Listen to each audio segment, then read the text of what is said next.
সংগ্রামী সাথী বন্ধুগণ, Bangladesh trade union সংঘ কর্তৃক আয়োজিত 140তম মহান মে দিবস উপলক্ষে পাবনা জেলা কমিটির উদ্যোগে আমাদের এই র্যালি এবং এই পথসভায় সবাইকে সংগ্রামী অভিনন্দন এবং বিপ্লবী শুভেচ্ছা। সংগ্রামী সাথী বন্ধুগণ, 1886 সালে আমেরিকার শিকাগো শহরে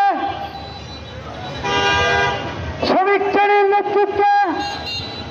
8 ঘন্টা শ্রম, 8 ঘন্টা বিনোদন ও 8 ঘন্টা